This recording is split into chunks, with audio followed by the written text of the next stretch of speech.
The opinions and views expressed in the following program are those of the speakers and the host, and do not necessarily reflect those of Yoakley Scott Corporation and your sports network. Yeah, I've been closer to Jesus before, so can you help me out? Oh, can you help me out? Am I on my own? Am I on my own? Or can you help me out? Am I on my own? Am I on my own? Or can you help me out? Can you help me out? I've been scared to look in my soul.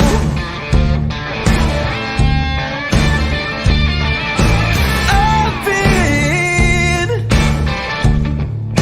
afraid I would follow the road. Yeah, afraid of the things I've been told.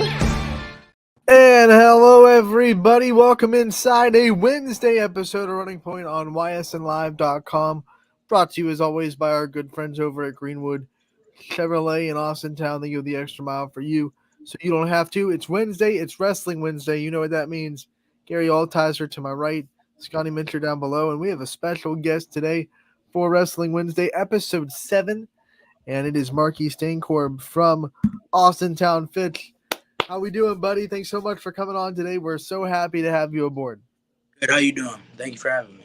We're doing good. Not as good as you. I mean, you guys are off to a fantastic start to the season on Austintown Fitch. You specifically, what are some keys to your success so far? Give us some things that have been going so right for you so far this year. Working hard in the wrestling room, drilling hard, and just my mindset. Just go out there and fight and beat every. That's the game plan every time. All right, Mark, every good wrestler has a good drilling partner. I ask this every week. We have a guest on. Who are your go-tos in the room? Who are the guys that push you and make you better? Our Andy Devin Phillips. He pushes me every day, and I push him, and he's getting better every day. He plays top 4 this year at Top Gun. He went 0-2, and he's just getting better every day. Margie, you already have some love in the comments as we're putting them up now. You had some fans in Austintown. I like it. What's it like to see the support you're getting already and the support you've always gotten this season and in your career?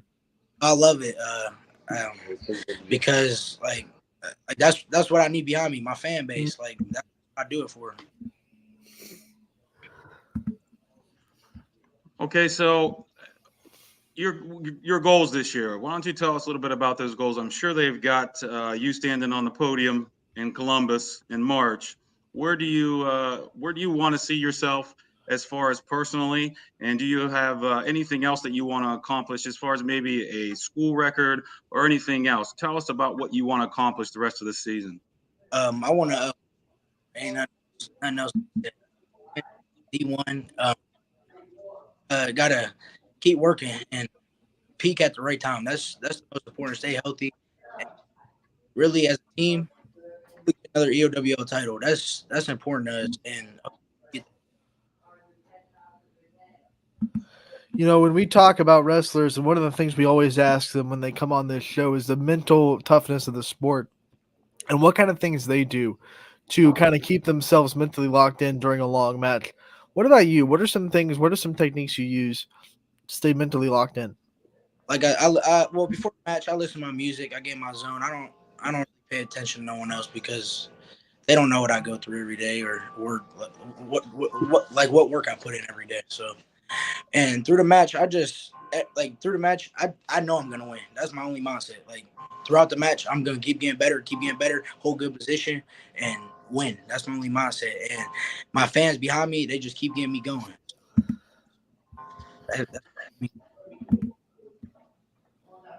Okay, you're wrestling 215, right? Okay. Are you the question that I like to ask everybody, especially if they're watching their weight? I don't know how close you usually are, but what is your favorite post weigh-in meal? I usually go with PBJ. Yeah, good one. Yeah. Oh yeah, PB&J. That's a classic. That's like a schoolyard lunch, in a bag.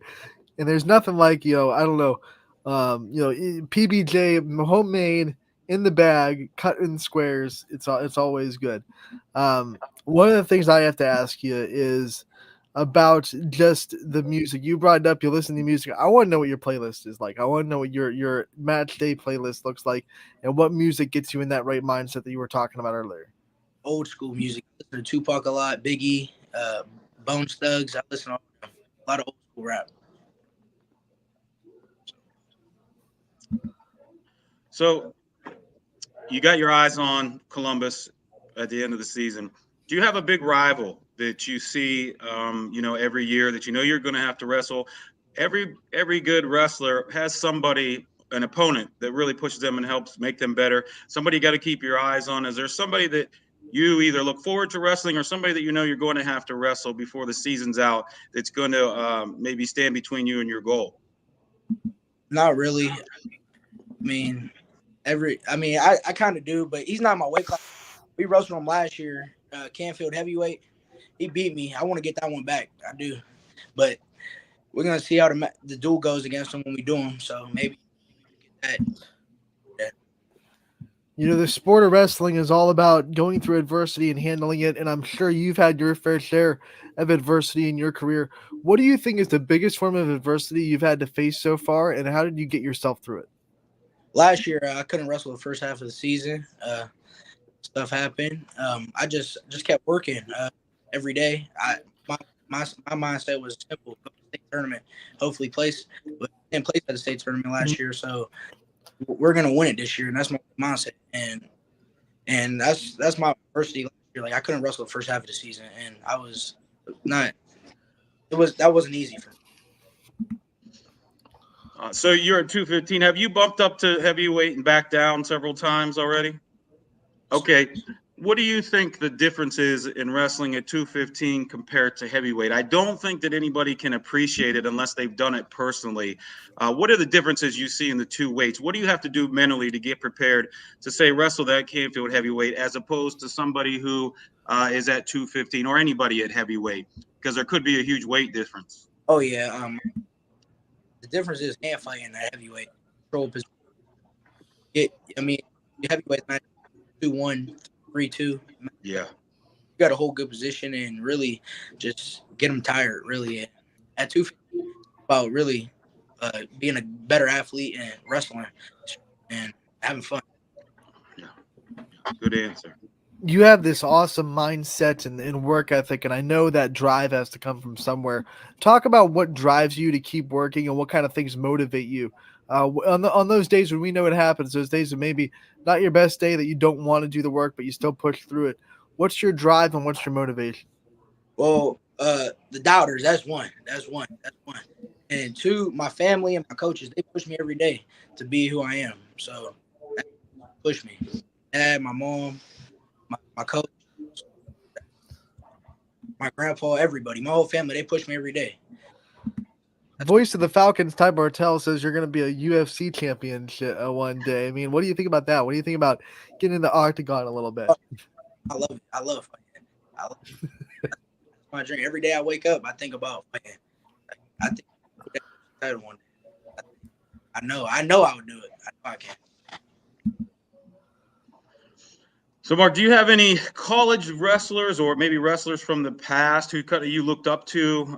Somebody that maybe inspired you, or they're especially being in a 215 heavyweight weight class. There's been a lot of great wrestlers, especially in the college ranks. Or anybody that you used to look up to, maybe when you're younger or even now? No, I drew with Jake Powell. I drew with like Jake a lot. We're talking about role models on the mat. What about some of your role models outside of wrestling that just give you good life advice and you can look to outside of the sport? My coach Buck, he came to coach at Fitch last year. He like an older guy. He texts me before every match. He like tells me, believe me, like I can't let no one take it. I work so hard for it, and that's my role model. Like I look everything. So do you feel like that experience at the state tournament last year is going to help better prepare you? I think your first match was a real tight one. I think it just came down to the end. Do you think having a battle like that at the state tournament and then, not placing, but now you've got the feel of it, is that going to help you now into the postseason? Oh yeah, oh yeah. It helped me a lot. Wrestling in the off season too helped me a lot too. So I think I'll be a lot more ready. I'm not. You get to wrestle at a lot of great places. Obviously, you've wrestled at state. Are there any places that you haven't been able to wrestle that are kind of like a dream spot or a dream location to go and wrestle? Not really. I mean, I went to Fargo this off season. That was one of the best experiences of my life. I went down to Disney Duels. Russell really good down there. Russell had freestyle Greco State. That was pretty fun, but not really. Only thing I want to really experience is getting to that state finals. And That's a good transition there. They say summer wrestlers make winter champions. You talked about wrestling some freestyle. Do you think that learning those different disciplines has helped you? And what do you think it is about in the off season? What is it that you learn in the off season that maybe pushes you over the top in the regular season? so, like in the off season, I go hard. That's better.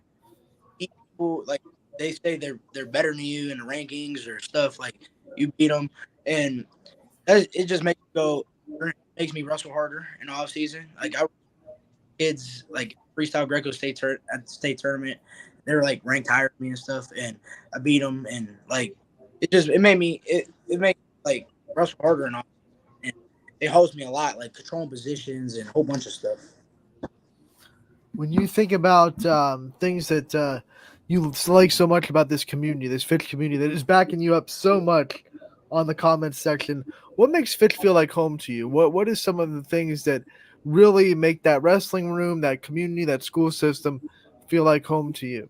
They always treat me, love me. I love them. They always, I don't, like, they love me. They help me with everything.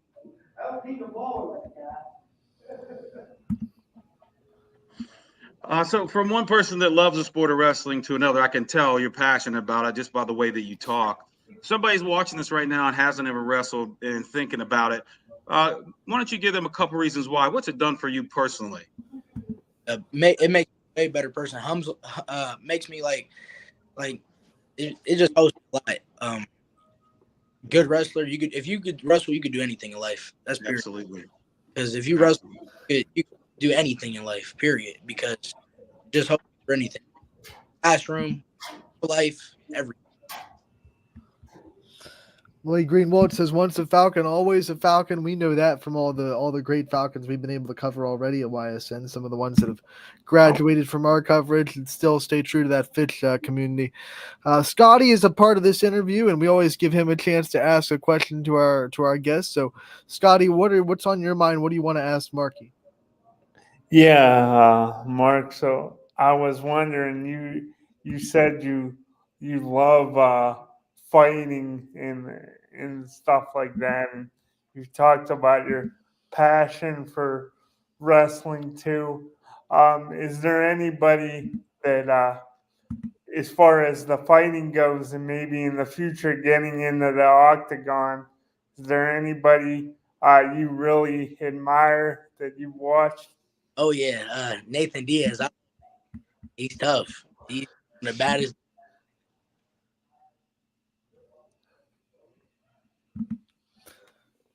Marky, one of the things that we have to ask about also is just the future after Fitch. When you graduate, what are some things that are on your mind for things that you have in the future? I'm gonna wrestle somewhere. I don't know yet. I don't know where yet, but I'm a wrestle somewhere at the next level, and after that, we're gonna hopefully step in octagon. So that's the plan. Okay, last question. What is your favorite moment in the sport of wrestling so far in your life? I know you got goals and you got other things, that you want to accomplish, and you don't try to focus on the past, but if there's something you can think about in the past that you're really proud of that you've accomplished, what is it? Well, probably like just sticking with it, and also like just like I said, proving all the doubters wrong out there. Qualifying for the state tournament last year, I wasn't even supposed to, and also like in the summer winning that freestyle state, that was big to me too. That like Marky, we want to thank you so much for taking the time to join us today. We appreciate the time. Man, we're so glad that you're a part of the YSN family. We love watching you wrestle for the first, couple months of the season. We wish you the best of luck the rest of the way, and we can't wait to talk to you again real soon. thank you, for having me. You got Thanks, it, Mark. brother. Thanks, Mark. Marky Stancourt, man, what a guy. What a fan base. He is Right. blowing up the comment section more than I've ever seen on Running Point. Just absolute pouring out of support for Marky and that Fit Falcon wrestling team. We've talked about them a couple of times. We recapped their matches so far this year. They're on a tear, not just Mark, the whole team. Yeah, they're doing well, and like you said, what a likable kid.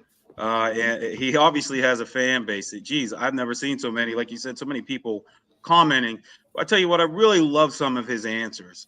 He said, if you can wrestle, you can do anything in life, and that's really the mentality that most wrestlers have, because they know how hard it is and how mentally tough you have to be to do it. So I really love that quote that he said.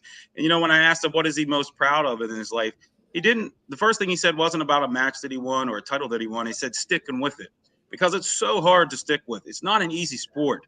Everyday grind. I've talked about this for 3 years now. There's an everyday grind to it. You go into practice 5 days a week. You're wrestling in a 12-hour tournament on Saturdays.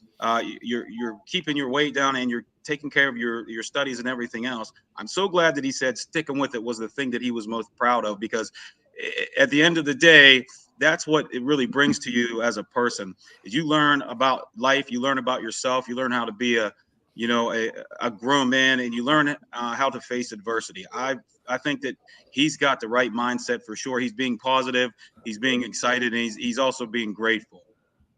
Yeah, when asked about his adversity, he did bring up the fact that last year he only was able to wrestle for half the season. He missed the first Mm-hmm. half of the year, and that's a big adversity to face. Because you want it so badly, and to be able to not be able to for half the year, that's a big mental block to kind of work through. But what did he do? Just kept working, man. Just kept pushing through Yeah. it, and that's how you get past any adversity. I mean, I know it's kind of a simple bumper sticker answer, but at the same time, it's true. You got to keep pushing through it. Oh yeah, absolutely. And for somebody that loves the sport as much as he does, is obvious in the way he talks. Sitting out that first half of the season was probably grueling. I mean, I can't imagine every week he's going to these tournaments with his teammates and just crawling out of his skin, ready to get on the mat. So it probably also helped him appreciate the sport even more. Cherishing every match, because the time you get to do that is very short in your high school career. So he's really seems like he's soaking it all in. We'll be cheering for him from down south here in Wellsville, that's for sure. Lloyd Greenwald bringing up a good point. We asked him about his role models, but in the same light, Mark is a role model in his own right to all the young wrestlers that are getting into the fifth program. To have a guy like that, we've talked about it with Nick Bowser too at Hubbard, a guy like that to help build the building blocks of a very successful program. It's gotta you have a ripple effect for the next several years. Absolutely. It's kids like that that change your program. It's kids like that that get people excited. He's obviously very well liked. I'm sure he's well liked in the hallways. I don't know him personally. It's the first time I've ever spoke to him. I bet he's slapping people five. He's asking people how they're doing. That's the kind of guy that gets people excited about wrestling. That's the kind of guy that people say, man, I want to go be his teammate. And I'm sure the coaches love him too. I hope that any wrestler out there is paying attention, because he's got a great attitude, and you have that kind of attitude, you're going to have fun with the sport, even while you're doing the daily grind. All right, let's transition into recapping the week that was. The last week since we saw each other was last Wednesday. Obviously, the big thing that went down is the Top Gun down there at Alliance. Gary, what kind of things went down? I know there were a lot of teams there. I know we saw a lot of YSN teams have pretty good weekend down there in Alliance. What did you see out of the Top Gun? Same thing that it always has: a lot of great competition, a lot of good wrestlers, a lot of great matches. It did the same things that it always does. It's a great tournament. It's one that's kind of always been around here, at least as far as I've been around the sport. It's always been around. It's always one that's been talked about, and it does what it's always done. It gives you a great view of the sport and put some great athletes on the spotlight. Talk about some of the results from the Top Gun and some of the teams that had good weekends. So I don't have the results in front of me right now. I know some locals. If you can give me some specifics, I could probably talk about, but I don't have it pulled up at the moment. I just know that it's a great tournament, and I did see some of them. I don't have them off the top of my head. Some of the results, who did what. I think that if you give me a second here, I can pull it up. But I think that there were probably about 4 or 5 YSN schools there, if I'm not mistaken. Or do you know off the top of your head, Anthony? Yeah, I was trying to pull them up too while you were talking. Okay. Okay. Yeah, it was definitely a tough weekend though, because I know there were some guys going in there with some great records that took some losses, and there were some tough losses in there too. I did see some of the results, and some of them were really close matches, which is what you get in a tournament like that. You're always going to get great wrestlers, and they're going to get some good competition, and it's a good middle / starting the second half of the season or the last part of the season tournament, because this is the time that you need to get better. This is the time that you need to peak, and this is the time that you really need to show who you are and figure out who you are, because it doesn't get any easier from here. Yeah, and I'm looking at I know the West Branch girls actually fared pretty well down there in their weekend tournament. There was a girls division and a boys division at Top Gun, which probably one of the first times they've been able to do that, because now there is girls wrestling sanction in the OHSAA. Yes, and that was one of the things that I did see. That there was a girls section of it now, and I mean that just again goes to show you what this sport is turning into as far as the girls go. They are, these big tournaments, these really tough tournaments are now having a girls section of it, and a girls portion. I think that the the sport is going to continue to grow. Having the girls be able to participate in these kind of tournaments is only going to make it even more interesting, and it's going to pique interest in people wanting to come out for the sport, especially on the female side. So I think it's great, and I think it's going to continue to blow up. I hope that all these big tournaments like this continue to consider adding, a girls portion, a girls bracket, because there's no drawback to it. There's absolutely no drawback.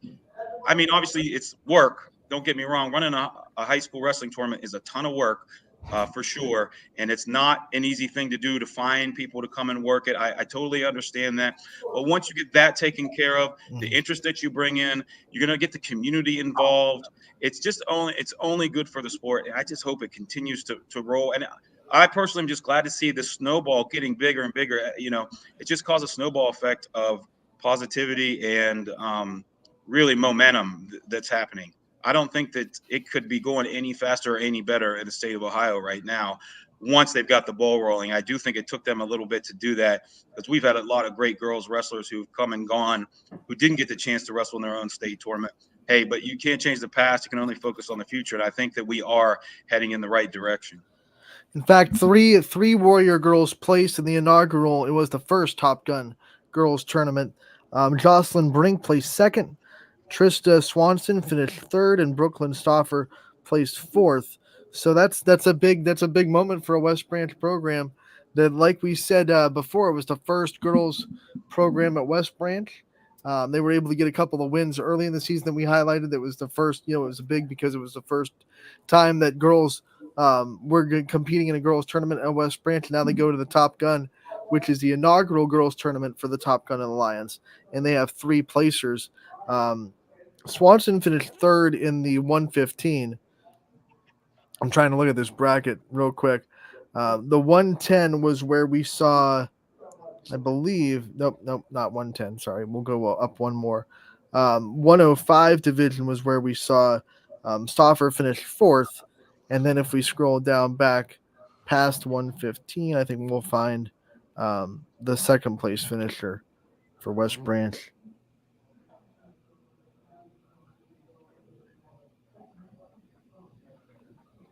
Well, while you're doing that, Anthony, I'm checking out the team scores here. Yeah, Austin Fitch finished in fourth there. That's a great showing. I mean, that's really, really they're showing what they're made of. That is a I know Coach Bird's got to be happy with that team performance there. Salem was there, finished 19th. Jefferson 22nd. Howland 25th. Edgewood 26th. Canfield 29th. South Range 33rd. Girard 34th. And that's out of 48 teams. So, I mean, you got almost 50 teams there. Right. And you've got teams like Aurora and Harrison. These are some really, really great programs. Just what a meat grinder of a weekend. I'm sure any coach that was there will probably tell you the same. I had to scroll for a little bit, but in the 190 division, we found Brink, who finished second in the 190 for West Branch. So they had 3 placers. See a lot of Salem as well. I think the Salem girls plays pretty well. In fact, in that 190, kid from Salem finished 4th. And the EBC really had a great showing because it's Carrollton, West Branch, Alliance, and Salem in the top 4 in that 190 division for the girls bracket. So EBC wrestling doing pretty good for itself. We all know Carrollton always has a great wrestling program. Alliance obviously does, hosting the Top Gun. I saw a couple. Marlington was in there as well. So EBC alive and well. Yeah, definitely. You're naming some good schools there for that. Mark Stankorp, he won the title there. He got a pin in the finals. Luce from Canfield, he was 3rd place at the heavyweight division. So you're seeing some local guys that have done well. I mean, really just placing in this tournament is a big deal. Phillips from Austintown, looks like he was 4th. And South Range, Tyson C. Schultz, looks like he was 6th at 175. So, and also Stecker from Salem, he was 7th. So you got 2 local guys right there, 6th and 7th, 2 YSN guys. So, I mean, it just looks like the same thing. Like I said, it's just like it always is, a really great tournament with a lot of great wrestling. And then we go to got some results from Howland as well as Heckman, who we've had on the program. Adam Heckman, He finished 3rd in the Top Gun. And they also had Madison Burns on the girls. She also finished, Heckman finished 1st. Madison Burns for the girls finishes 3rd. So Howland gets 2 placers at the Top Gun. Like you said, just a very good, very strong, very big tournament. And it's one right in the smack dab of the middle that teams are really benefiting from going to down there in the second weekend of January. Yes, and it's not stopping here. I mean, you've got the Hefner coming up. That's Saturday. The OVAC tournament for us starts tomorrow, which is why I'm a little bit behind on the results here. I've been hardly sleeping. He's kind of busy. Getting everything ready. The amount of paperwork that I have to do, the meetings I have to go to down in Wheeling, West Virginia, back and forth with my coaches and I. And there's a lot of great wrestling happening right now, last week and this week moving forward. Let's transition into this week. We have some wrestling that will be on the network this week. And we start with tonight. We are going to have one from Ashtabula County in Edgewood as the Howland Tigers go to Edgewood to face the Warriors in a duel. Larry Jennings will be down there. Waterloo is also in action with a match with Field and Western Reserve, both going to Waterloo. That is still on, by the way. Waterloo did not have school today, but they have announced that wrestling for now is still on for tonight, and so is Edgewood and Howland. So when you talk about the Tigers, we just talked about their finish at Top Gun going to Edgewood, who's having a really good week. In fact, Kyle Venzel for Edgewood won, and I think he won his division down there for the Top Gun. So shocker of Venzel in Edgewood. If you've been following YSN in Edgewood, Venzels are just everywhere down there. Zach Venzel graduated last year. He was a superstar on the basketball team. Randy Venzel coaches the girls basketball team. There's 3 Venzels on that basketball team. It's a family that is literally everywhere down there in Edgewood. I actually sent Coach Venzel a little text after Kyle won in Top Gun. I said, "Where are you getting all these people?" That's crazy to have a great basketball player and a great wrestler, the Same Same family. I don't know family. if they're It's cousins or brothers, but that's crazy. Obviously, some athletic kids there. It looked like the it's pencil kid was the third seed, came through and won in the finals 11-8. That's got to feel good and talk about a momentum builder going into the second half of the season. So you're coming off of a weekend like that, and then you're welcoming in a really good Howland team. This should be a really good duel tonight between the Tigers and the Warriors. Then we go over the weekend where we have a big one going down in Austin Town. Fitch Chris Colucci will be down at the Hefner tournament at Fitch. What can you say about that, and what to look forward to for that tournament? Hey, it's another great tournament. It's one with a lot of great tradition, and it is one that I know that the Fitch. I'm sure the Fitch kids got this circled. They want this championship there. That's going to be a great one. I really wish that I could be in two places at once, but we'll be down at Wheeling. But that looks is one to definitely look forward to. I'm guessing Austin Town's got to be one of the favorites to bring home that team title there. Gary, we wouldn't let you go without also previewing the OVACs that you're going to be taking part of in Wheeling, and there are other YSN teams I'm sure that are going to be down there as well. What to expect from the OVACs? Who are some players that are ones to keep their eye on, and just talk about the weekend that's in store. Yeah, so Wellsville, Southern Local, Edison, those are all YSN teams that'll be down there. If at least in the past, it was the largest conference tournament in the United States. It's held at the Wheeling Civic Center, West Bank Arena down there. That's where their minor league hockey team plays. It's a 3-day tournament. It's Thursday, Friday, Saturday. The finals are televised. It's a great tournament. It's got a lot of tradition. There are between 40 and 50 teams there. Again, it's a conference and it spans a couple states. It's West Virginia and it's Ohio, and there's schools as small as 25 kids per grade, all the way up to schools that have probably 700-800 kids per grade, if not more than that. So it's a huge conference. The just the sheer square mileage of it is massive. You're talking a probably 2.5 hour drive from the most southern school to the most northern school, something along those lines. So it's a really great, huge tournament. And these are all conference teams. This isn't just a tournament where they invited whoever. These are all in the same conference, in the Ohio Valley Athletic Conference. It's going to be a great tournament to watch. There's a lot of great wrestling going to happen there. There have been nationally ranked teams there in the past. Parkersburg South, probably the best West Virginia public school that there is. They've been ranked in the nation in the top 25 on several occasions. There is the number one, I believe the number one 175 pounder in the country will be wrestling there this weekend. So there's a lot of good wrestling to watch. As far as us locally, I would say probably Gabe Blissenbach from Southern Local is one to really keep your eye on. He's the number 2 seed, 190 pounds. He's one that could bring YSN home in OVAC championship. And we can't forget about Beaver Local. That's another YSN team that will be there. They've got several top-ranked kids. We have returning champ Bobby Buhite. He's been on the show before.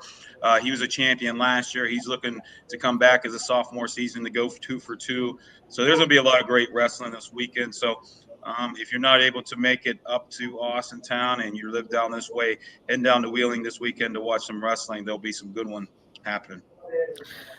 All right, that's going to do it for episode 7 of Wrestling Wednesdays. And man, 7 in the can. I can't believe it, man. It's seven weeks of wrestling down the OVACs. Then we have the EOWL still on the horizon. Then it's time to talk about districts. Oh man, it's crazy to say. I mean, I just got my email yesterday for our sectional coaches meeting that's coming up. I can't believe that it's already this time. Every year, the season flies by. It gets faster every year.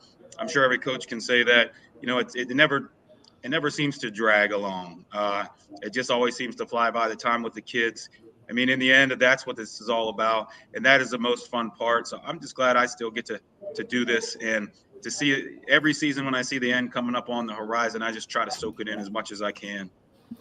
Gary, we want to thank you for your time, as always, to give us some great insight and expertise into wrestling on Wrestling Wednesdays. I want to thank Mark Stankorb for taking the time to be a live guest today during his off day, because it's a snow day for most everybody in the area with the cold weather. So thank you to him for taking the time, and we'll take a break. We'll be back with transitioning into the recap of basketball from last night, and we'll preview the games that are still happening as of now for tonight and more with me and Scotty and maybe Gary as we get back from this commercial break. Gary, you sticking around? I unfortunately can't, guys. We got to get ready You got for it. this It's weekend. OVAC So, week, right? yeah, I appreciate the offer. I'll be we back next understand. week. I'll have some more time. You're always welcome, Thanks, Gary. Gary. And Thanks, guys. I'll We'll see see you. you next week. 21 News delivers the news as it happens, using the latest technology from where it happens. Live here outside the Mahoney County. On air, online, Wednesday afternoon weather update. Very dangerous. and on the 21 News social media platforms. I'm on the road right now. 21 News, the Valley's only locally owned source for trusted news since 1953. Craftsmanship to us is 60 years of pride and dedication. Passed down from generation to generation. The hardwood floors that your kids take their first steps on. The solid wood doors you quietly close at night. The things we create day in and day out are the products that end up turning your house into a home. At Baird Brothers Fine Hardwoods, uncompromising quality and craftsmanship built our business. And it will keep us moving forward for generations to come. Going the extra mile at Greenwood Chevrolet means we want to take care of the community that takes care of us too. And we have to work together always. And that's how you stay in business for 40 years. You know, I love being a helper because when I help somebody, it makes me feel good. It means a lot that I can make a difference in others' lives. So I will do everything I can and just being there for them every step of the way. I want them to know within the first 5 minutes that they could depend on me. That's what going the extra mile means, only at Greenwood Chevrolet. Before the lights come on, before the workday begins, before a long day is ended, or it's time to have fun. It all starts with the people at Joe Dickey Electric. From replacing a light fixture in your home to building a substation for your business, no job is too big or too small. The people of Joe Dickey Electric power them all. Joe Dickey Electric, over 60 years of powering the Mahoning Valley.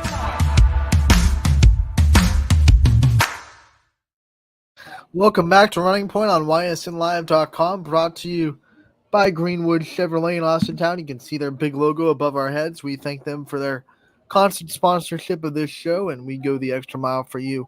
Same way that Greenwood Chevrolet does.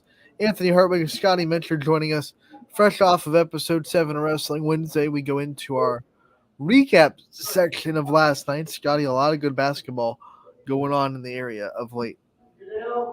For sure. I was reading a lot about it this morning. A lot of good stuff. Let's pop into the scoreboard on ysnlive.com, which is always presented by Burnett Pools, Spas, and Hot Tubs. Scoreboard is a great tool for our YSN fans, whether they are at one of the games or watching one of our broadcasts, hopefully both, because you can't go wrong there. You don't want to look away for too long, and the YSN scoreboard is a great and quick way to get live, updated scores from your favorite teams around the area, whether it be your rival or your friends. We will have live updated scores thanks to our wonderful team behind the scenes. You don't have to wait until midnight for the scores to come in, and you can find it at ysnlive.com/scores, presented by Burnett Pools, Spas, and Hot Tubs. Let's get into the scores. We'll start with Lakeview and Niles, and it was Niles that gets the win.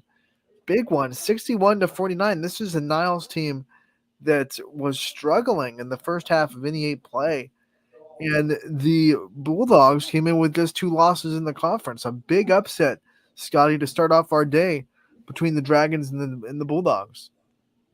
Yeah, for sure. I mean, that goes in the, you never know when once that ball is tipped off, and it's dangerous sometimes. The team with that struggled, and sometimes you reach a point and it's like, okay, we got nothing to lose now, and then that makes you extra dangerous. Yeah, and it's like Darkwing Duck, right? We always bring him up. Let's get dangerous, and Niles felt really dangerous last night. They were 2-10 coming into this game, and Lakeview was 7-6 on the year. Well, was 7-5 coming on the year. So you saw that dichotomy of their records. But you look at the game, 61-49 Lakeview Niles. Big first quarter. Niles led 16-11, Scotty. But the difference was the second quarter when they doubled down and won the second quarter 15-9. So a 5-point lead after one, and then a 11-point lead at halftime. It kept going. Third quarter, they win it 13-8. The only quarter they lost, Scotty, was the fourth, and by then it was too late for Lakeview to mount a comeback. Lakeview scored 21 points in the fourth quarter, but it wasn't enough, and Niles gets the win 61-49. Yeah, and that's one of those things where if you're Lakeview, you wanna build on that fourth quarter. And I'm not saying that for sure they overlooked a team like Niles, but it's easy when you see that record and the success you've had. Maybe they don't come into it. It's hard to go into every single game with the same intensity. So I think if you're Lakeview, you don't panic, and you go into the start of the game with that same energy you had in the fourth quarter. Well, the Bulldogs are on a tough 3-game losing streak. They've lost to Struthers, Hubbard, and Niles in 3 consecutive games. They will have a week off, though, to bounce back from it, as they don't play again until Tuesday. That'll be at South Range, so not a tough one trying to bounce back from a losing streak, as they go to the Thriller Dome in South Range to try to bounce back. That'll be next Tuesday. Badger runs away from Ashtabula St. John, 82-40, the final score there. Canton McKinley nips Hoban 62-60. A fun one down there in the castle, but this one, as we've seen so many close games go Hoban's way, this one goes the way of the other team as Canton McKinley gets the 2-point victory. Yeah, that's another. You talked about the Thriller Dome in South Range, but that game was a thriller in Canton. McKinley able to come out on top. Like you said, it's usually Hoban that they just usually find a way in those games, but Canton McKinley not to be denied last night. Newton Falls, they take care of Champion by the final score of 66-37. West Branch sent a message to a good Columbiana team that is a division below them. This is a game that I thought was going to be pretty competitive. West Branch wins 74-47 as they make a statement towards the rest of the area that they are not to be messed with when they're rolling. East Liverpool wins at Salem as part of the Kent State traditional Kent State game down there between the Potters and the Quakers. East Liverpool takes this one 59-38, the final score there. Edgewood wins over Conneaut on the road 88-44, a 40-point victory for the Warriors. The Battle of the Birds down there in Ashtabula County, Geneva's defense holds a very good Jefferson offense to 48 points and wins 56-48 last night. Boardman had a 18-4 lead after one quarter of play. Howland was not phased. They won the next 3 quarters, and they win the game 52-42. Alex Henry and John Perry both with 17 points to lead the Tigers. We go to the next one in the MVAC Scarlet tier, a close one, and Mineral Ridge is able to get the win and protect home court 45-40 over Jackson Milton. And I've said it before about this Mineral Ridge team. They're not perfect. They're not gonna have a record that is like one of the best in the area, but they are dealing with so many injuries preseason. They are coming in with a lot of players that did not expect to play varsity this year, or at least not expect to have as much varsity time as they're having. And they have just rallied behind each other. Every time we see Mineral Ridge play, they're playing hard, they're playing with energy, and they're able to sneak out a couple of wins here and there, and that's more than they could say from a 2-win season last year. Yeah, and it kind of goes back to when the chips are down and you're backed in a corner. Sometimes that's when you're at your most. You end up becoming your strongest. It's kind of like the thing you've talked about all their injuries. Sometimes the most dangerous animal is a wounded one. So especially when it's a Ram, Scotty. yeah, for sure. Middle Ridge is 4-8 on the year. They've already won 2 conference games, and they will try to continue that trend on Friday as they host Sebring. And then they have a non-conference game on Saturday against Niles. So they're going to have 3 games this week. And, I know Niles has got a big win, but those are 2 under 500 teams that they're playing in a row. A good opportunity for Middle Ridge to go to 5, 6, and 8 before the end of the week. Yeah, and that's like you said, with the adversity they've faced so far to this point, with all the injuries and players out of lineup, that would definitely be something, a feather in the cap for sure. Yeah, I think no matter what, if they get, but one, especially if they get in this week 6 and 8, that would be a huge win for Middle Ridge. But no matter what happens this season, they've already shown a tremendous growth from this year to last year, and I think it's a testament to their coaching staff who started last year with this team. They're doing a great job building a culture down there in Middle Ridge, and now you start to wonder, which you hate to do, but you start to wonder what this team would look like if they were healthy and they did have the players that they expected to have this year. What would that look like? And you'll never know, obviously, but man, I'm so impressed with this young Rams team that is just, like I said, rattling together, and they could very well be 6 and 8 by the time Monday rolls around. And if you come off a 2-21 season and you're 6 and 8 through 14, I would say that is a heck of a improvement. Definitely, and we talk so much about culture building and having that sustained success, and that's part of changing the culture for sure. Poland gets the win over Hubbard, 55-46. Poland stays atop of the NE8 for now. South Range trying to keep pace.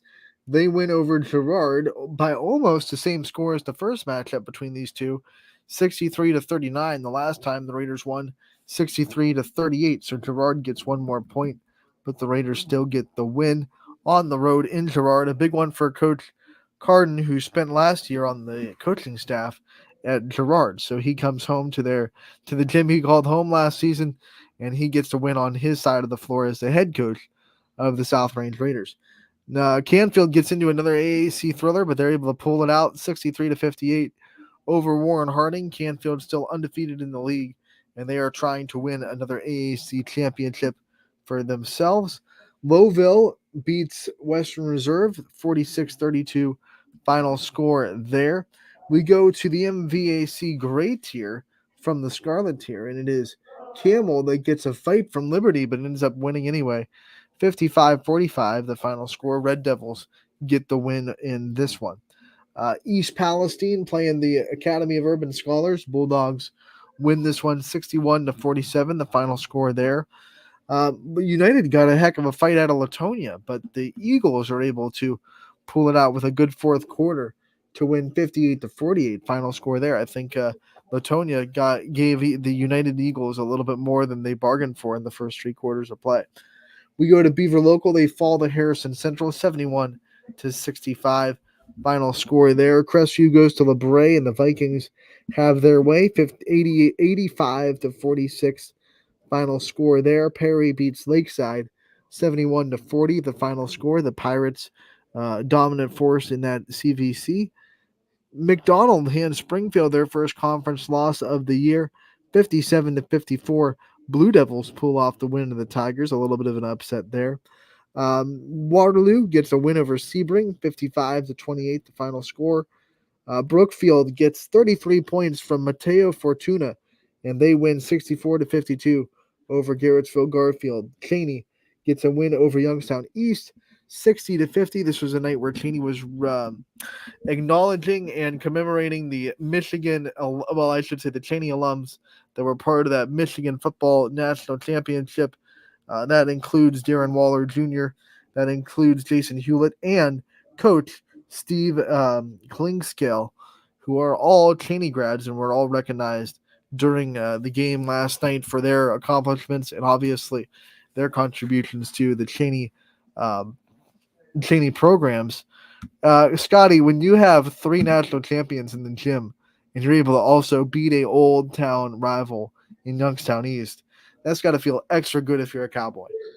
Yeah, I mean, what a night that is. I mean, doesn't really get much better than that when you talk about not just high school and collegiate athletics, but sports in general. You don't get a chance to see a lot of national champions come to town. So we're proud to say that we covered Jason and Darren through their career, and here we go as another big Cheney win on the basketball side of things. And I know they helped them to a lot of wins as players themselves on the basketball floor. More importantly, on the football field. So congratulations to those 3 on the national championship, and glad to have you back home in Cheney for a big night down there in Youngstown. Toronto gets the better of Wellsville, 61-52, the final score there, and that was the final result from last night. Scotty, we have some time. We do have some time. Let's get dangerous a little bit more and see what's on your mind today. All right, sure.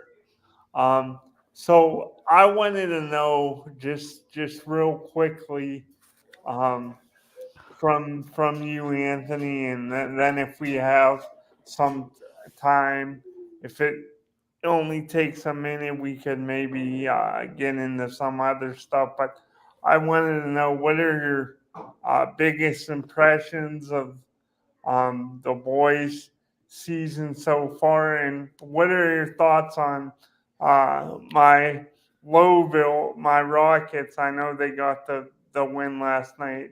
I think it was against the Blue Devils. But what are your thoughts on them going forward as well? So when you talk about the boys' season so far, I think that the teams we expected to be really good are indeed really, really good. I think everyone thought Ursuline would be really good this year, and they're playing really good basketball. I think everyone knew that you would have a kind of a 3-horse race in the MVAC grade tier between LeBray and Campbell and Newton Falls. All 3 of those teams playing really well right now. Right now, it's LeBray that has the upper hand in that conference. But remember, they all have to play each other again, so you never know what will happen in that. It went bonkers last year, and all those 3 teams tied for the top of the conference. So we'll see what happens there. All 3 of those teams playing well. Canfield, everyone knew they would be pretty good. I think everyone expected West Branch to be pretty good. And the Warriors are playing really well. That big win over Columbiana last night, I think it's kind of as expected right now in boys basketball. You look at some surprises that you're seeing. One, if you would have told me when I heard that Middle Ridge was dealing with those injuries, I don't want to beat the drum of this too much, but I did not think they would come out of a week, 14 games in with a chance to be 6-8. So very pleasantly surprised about the way Middle Ridge has built the culture and how hard those kids are playing for their coach and Eric Harper. Some other surprises. I think that one of the big ones, honestly, is the fact that Warren, not a surprise necessarily, but the fact that Warren JFK is being so dominant and so good. I mean, Coach K came on before the season started, and he said, "This is the team you've been waiting for." And just to see that come into fruition, where we're all like, "Oh, Coach K knew what he was talking about," because this JFK team, man, are they fun to watch? They're doing so good right now this season.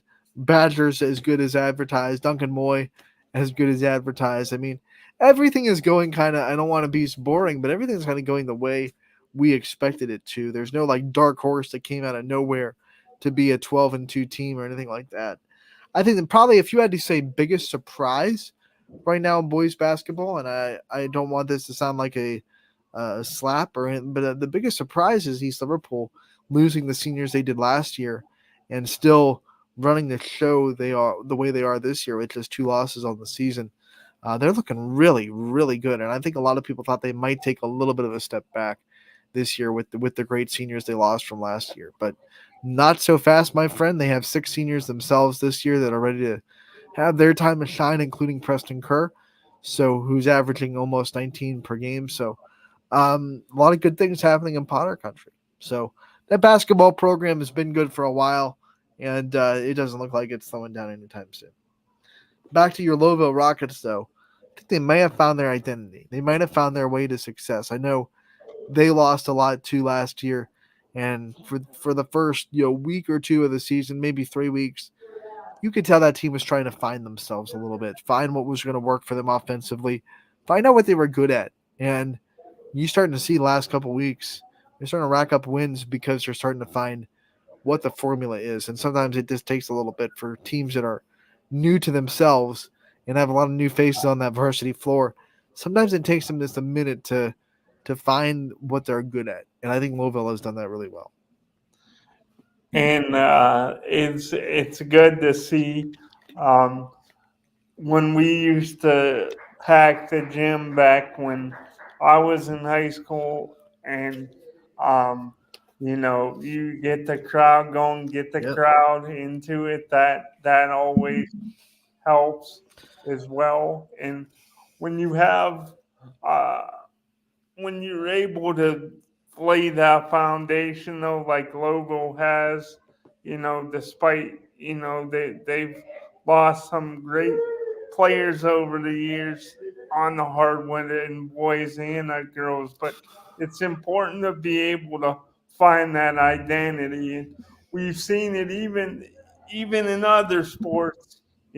South Range football, I think, was another perfect example. There were some people skeptical before the year, first year without Dan Yeagley and what's going to happen, how they going to respond, coming off the state title and all they lost, Billy Skirpak, and you saw they were still able to have that great season and still get in the playoffs and make some great memories too. So I think that is it's important to be able to have an identity, and we talk about it a lot, but some teams, they never really find their identity. So I think that's really important, is to be able to find your identity and know what you're good at, and just know, win or lose, this is how we're going down. All right, Scotty, before we get out of here, let's go over the games that will be on the network tonight and that are, as of now, a go, with the weather being what it is. We'll look at Wednesday, and we have games on the network. It looks like 1, 2, 3, 4, 5, 6 games as of now on the network. First, we'll go over the games that have been canceled today. Wyndham and Badger were supposed to play this morning as a varsity girls and boys doubleheader. That game did not happen. It has been canceled. It did not happen this morning, so that one is done. And the one girls game that is also canceled so far today is Euclid at Lakeside. That game no longer happening as a part of the weather. Everything else is, as of now, is a green to go. And here we go. Sam Torres is going to be at the Rocket Mortgage Fieldhouse right now at 2 o'clock. Conneaut versus Ashley Beulah St. John in Cleveland at Rocket Mortgage Fieldhouse. Ty Bartell going to be in West Branch tonight as they take on Alliance. DJ Oakley will be in Boardman as they welcome in Howland.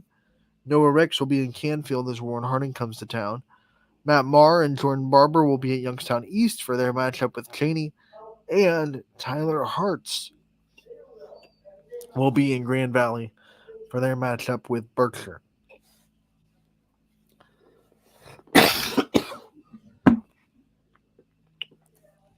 Excuse me there, but all the games can be found on ysnlive.com/live. Make sure to check them out. And thank you so much to everyone that tuned in today. We had great numbers, and we had a great comment section from Mark Stancorb and his interview. Want to thank him for his time And want to thank everybody for tuning in. We'll be back on Running Point tomorrow from 1 to 2. Scotty will be back next Wednesday with Gary for another episode of Wrestling Wednesday. Thank you, everyone, for tuning in. This has been Running Point, brought to you by our good